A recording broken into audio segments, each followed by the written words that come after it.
বাইরে ভাই সোশ্যাল মিডিয়াতে ঢুইকা শান্তি নাই। আম্বানি পরিবারের এই ছোট ছেলের বিয়ে কি শেষ হবে না? এই প্রি ওয়েডিং কি শেষ হবে না? ওয়েডিং কবে? এই প্রি ওয়েডিংই তো শেষ হয় না।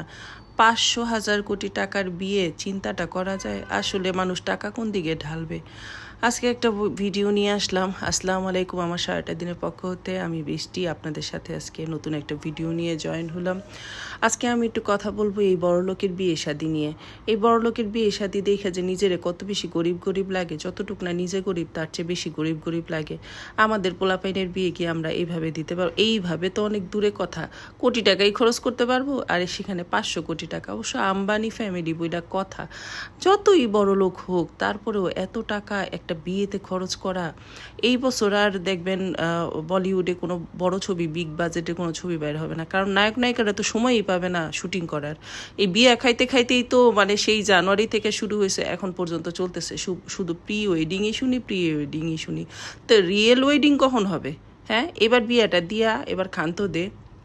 কোনটা যে বিয়ের সাজ আর কোনটা যে মানে তার বউয়ের, কোনটা যে মানে গায়ে হলুদের সাজ, কোনটা যে এঙ্গেজমেন্টের সাজ, কিছুই বুঝতে পারি না। সব লেহেঙ্গাই দেখি একই রকম। মেয়ের ফাইনাল লেহেঙ্গা বলে কত 83 কোটি টাকা, এরকমই শুনছিলাম। 83 কোটি টাকা, এত টাকা, এত বড় বড় টাকার অ্যামাউন্টের কথা মনেও থাকে না, মাথায়ও থাকে না। অথচ একটু ভাইবা দেখেন তো, এই যে আনন্দ আম্বানি, এই ছেলের কাছে কি নর্মালি আপনি আপনার মেয়ে বিয়ে দিবেন? এরম মোটা একটা হাঁটতে পারে না, কিরম চেগায় চেগায় হাঁটে।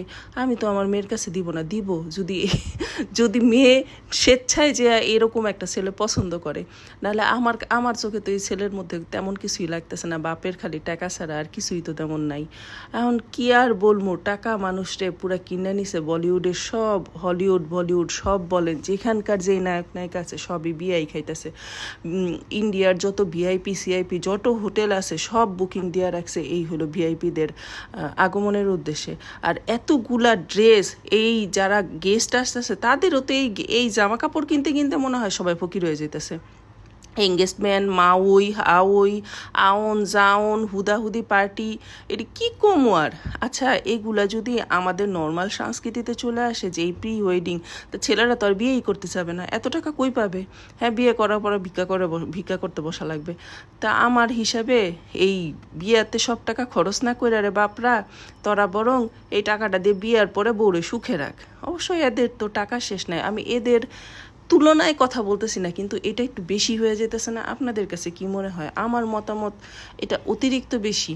কারণ এতগুলা টাকা খরচ করা, এটা ঠিক আছে, ওনাদের আছে, ওনারা খরচ করে। এটা বাদ দিয়ে যদি মানে এত টাকা খরচ না করে যদি অন্য কোনো গরিবদের, ওনারা হয়তো সেটাও সাহায্য টাহায্য করে, কিন্তু এখন ছেলের বিয়ে বলে কথা। যাজ্ঞা, সিরা কাথায় শুয়ে লাখ টাকার স্বপ্ন দেখা লাভ নাই। না না, লাখ টাকার স্বপ্ন করি হলে তো কোটি কোটি টাকা। বাপ ধন, এলা তুই বিয়া কর, বিয়া করে একটু শান্তিও আমাগো একটু শান্তি দে।